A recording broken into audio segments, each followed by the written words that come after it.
Every single person is powerful, perfect as they are.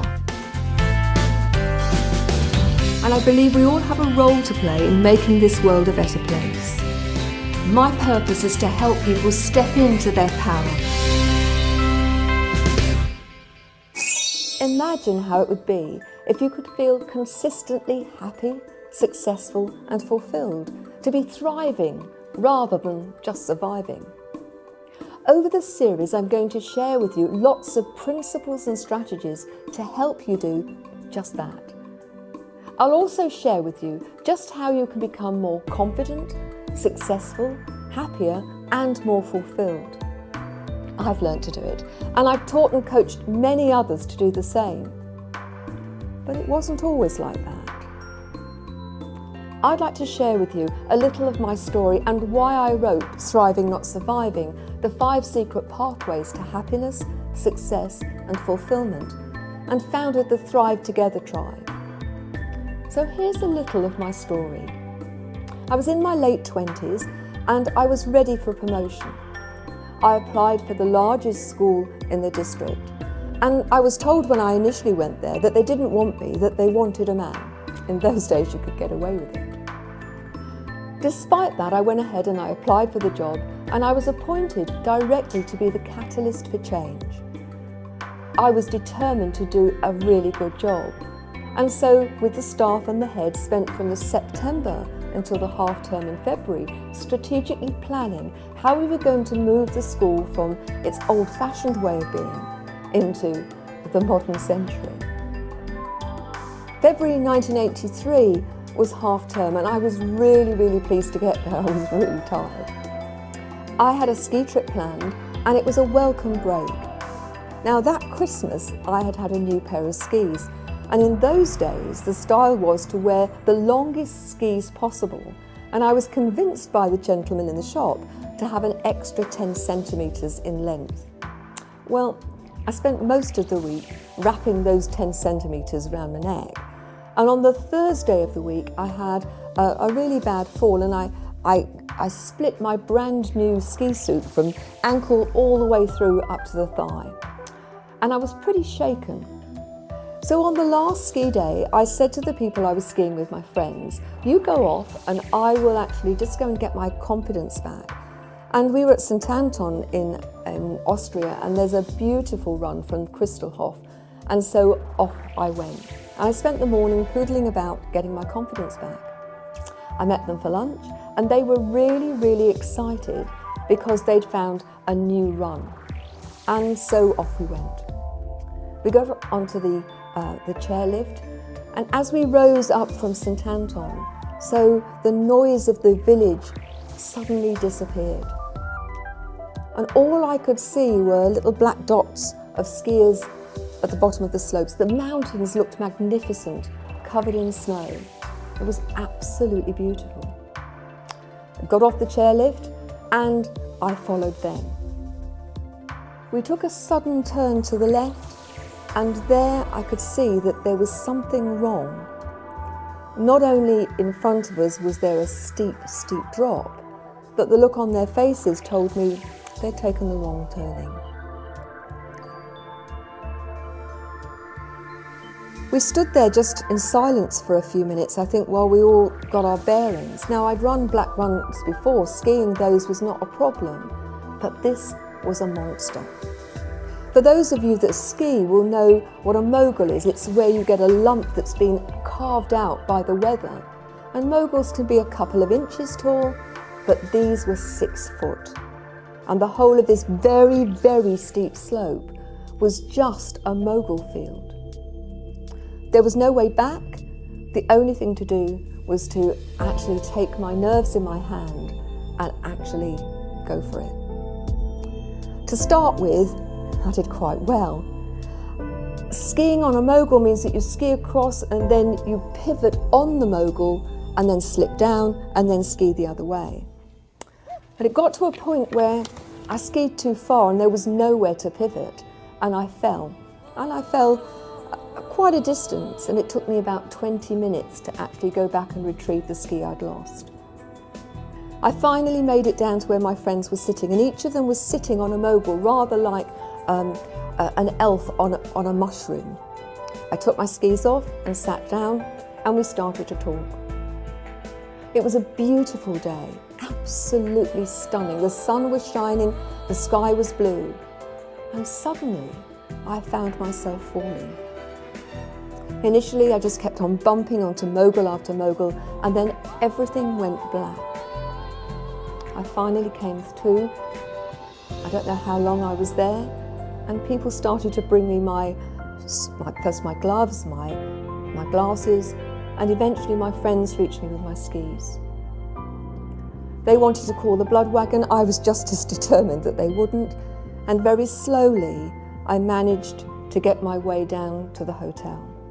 That night, the room kept on spinning round and I kept on reliving the fall.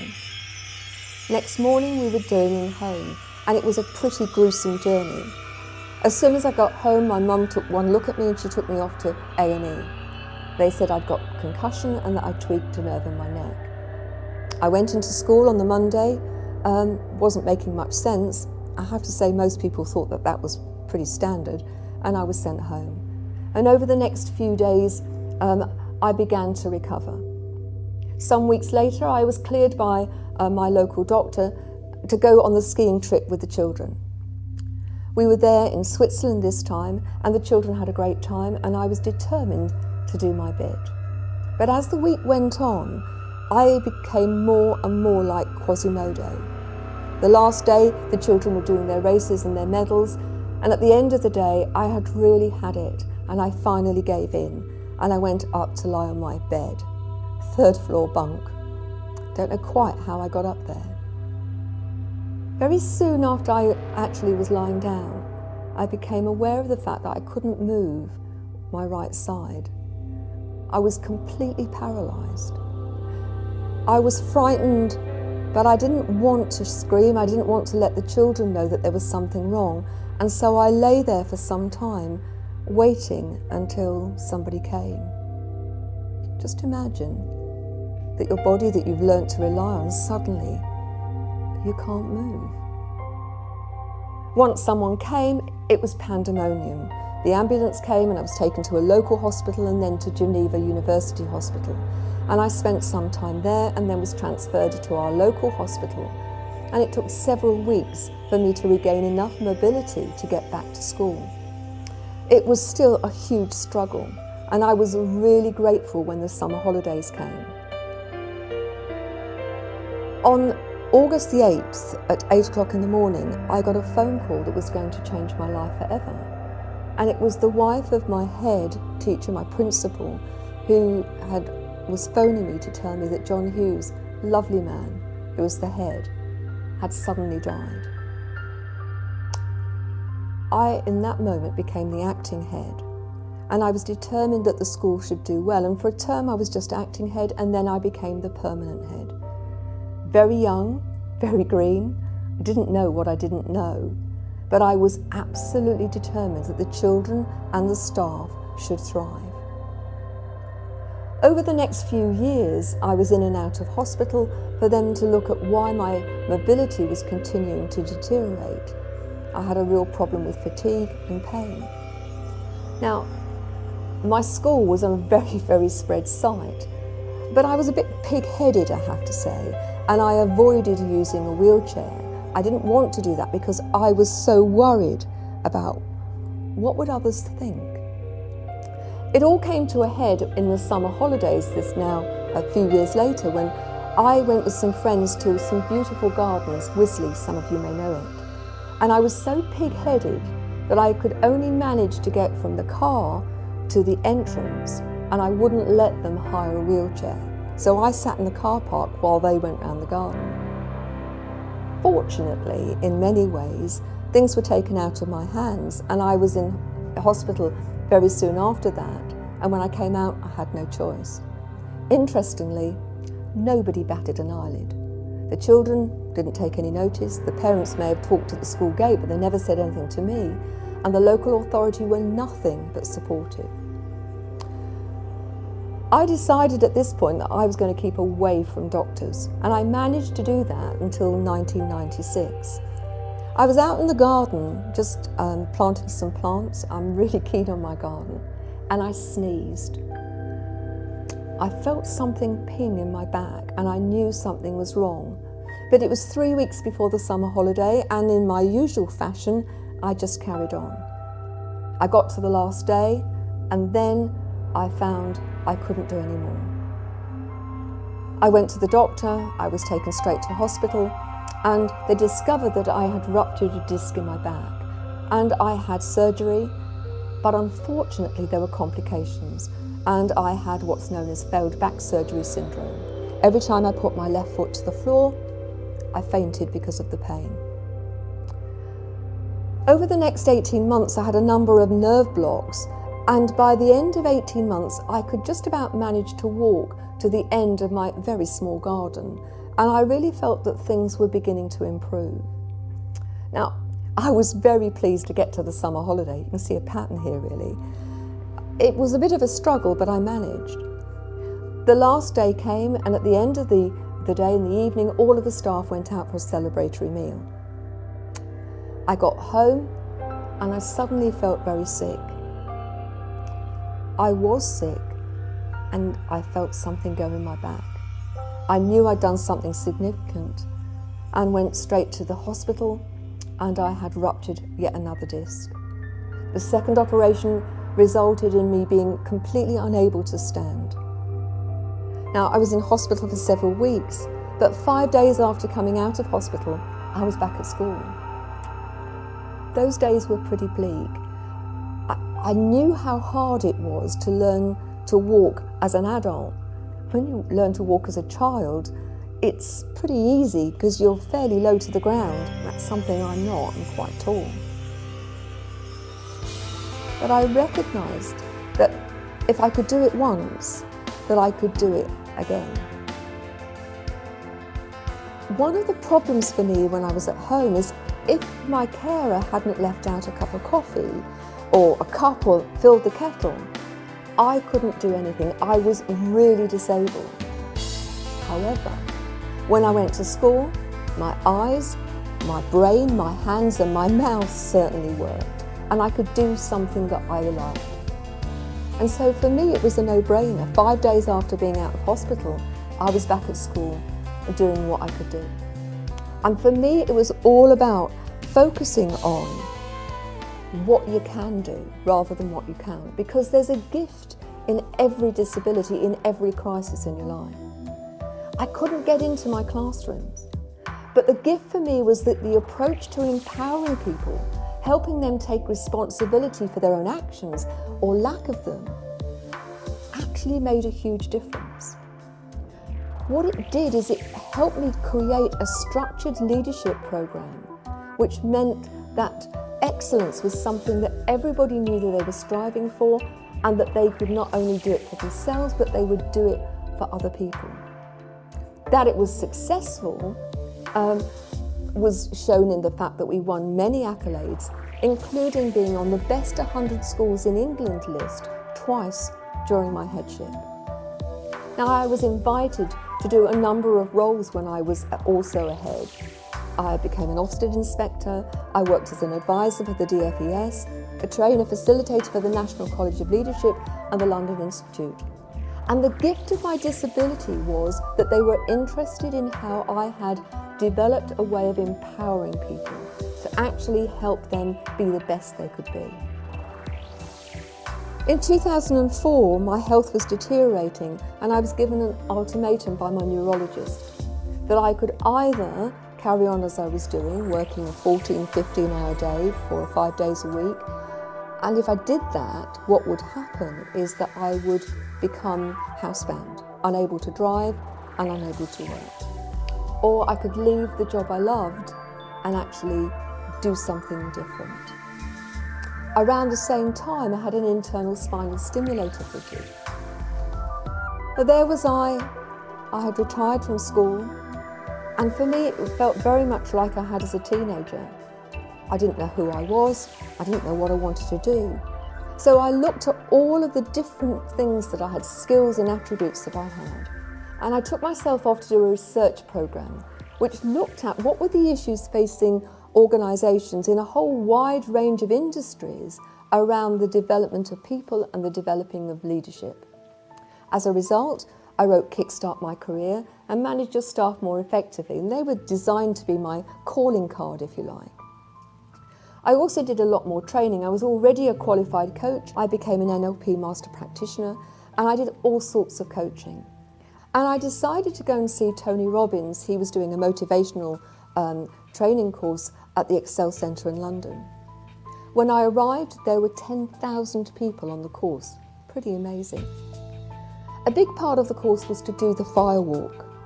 Now, you may not be familiar with the fire walk, but that's when you walk on hot coals in your bare feet. And if you're in the right mindset, you can do it without being burned.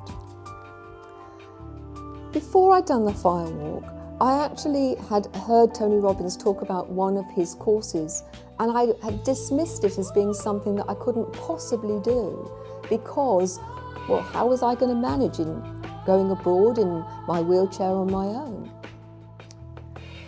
I managed the fire walk and I was absolutely thrilled. I'd done it with some help. I could walk very, very small distances at that time. But when I sat back into my wheelchair and I looked back, there was a guy who was a double amputee, nothing beneath the knees. He tipped himself out onto his hands and he walked across hot coals on his hands. For me, that was a pivotal moment. If he could do that, what was I doing? How was I self-limiting? I went off that evening, I booked my flight and I booked my training course. And since then, I've done lots of training in the USA. I've been all over the world on holiday. For me, I now look at how do I make that happen rather than why can't I do it? By now, I'm doing lots of coaching, I'm working with a whole range of businesses, but I realised that all my life had just been preparation for this point. All of my work teaching had been around empowerment. All of the coaching I'd ever done was around empowerment. Even working with the businesses is around empowerment and self-belief.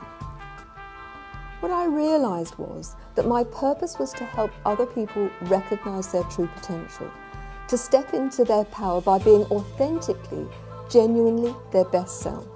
And I'd done that all the time since I'd started working. But I had a real sense that I needed to do something that was going to reach more people, because the more I coached people, the more I worked with them, the more I realised how many people out there were feeling unhappy. Feeling confident with a great sense of self-worth is vital if you're to find your purpose and live a life of true fulfilment. It's an outcome which feels totally out of reach for many people. Even at the height of their success, many women don't feel good enough. They're much harder on themselves than they are with others. And they consistently put other people's priorities at the top of their list. As a result, they're left chasing their tail, trying hard to be Wonder Woman. But beneath it all, they are falling short, or at least they feel they're falling short. And I talk to so many people who talk about feeling worthless, isolated, frustrated, overwhelmed, or fearful of being found out. I help people transition their lives, transform their lives by stepping into their genuine, authentic power. I'm passionate about helping as many people as I can to feel empowered. Hence writing Thriving Not Surviving, the 5 secret pathways to happiness, success and fulfillment, and the creation of the Thrive Together tribe.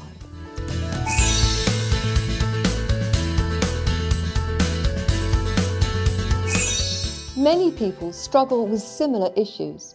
So over this series, I'd like to share some of the questions I'm asked frequently. And here are 3 of them. So, how can I feel better about myself? Well, there's lots you can do, and this will be the focus pretty well for the whole series. In the first instance, identify the things that you'd like to be different and why it's so important to you.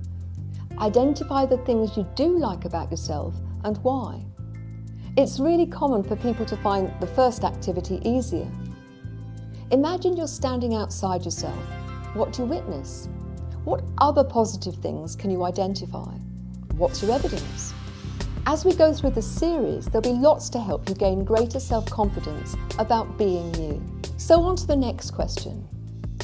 What should I do when everyone wants me to sort something out for them and I'm already overstretched? Learn to say no, but do it graciously. So for example, rather than just saying no or doing it and actually you haven't got the time, say to somebody, I'd love to do it, perhaps another time, but I haven't got time now. Or if it's your boss, well, could you help me prioritise because I want to do a good job, but I haven't got time to do it all within the time scale. Another way is to delegate to others where that's appropriate.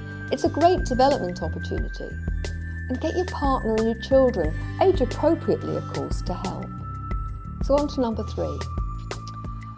How can I best manage feeling overwhelmed by everything I've got to do? So many people say they've never enough time. Overwhelm is common. Time is a finite resource. And there's a difference between urgent and important, but people often don't differentiate. Learn to prioritise. Break things down into bite-sized chunks. You can't eat a cow in one sitting, but actually, mouthful by mouthful, it can be very pleasant. So break it down into something that feels manageable to you. And even if it's only 10 minutes at a time, you will find that you get lots done. Learn to kiss the frog. Those of you who are not familiar with that, do the thing that you're dreading most, but do it first. Because incompletions take lots of energy. And actually kissing the frog and getting the horrible thing out of the way is incredibly energising. I'd like to leave you with 3 things which can have the potential to make a positive difference and you can implement them into your life right now. Number 1, your beliefs about yourself and the world become your reality.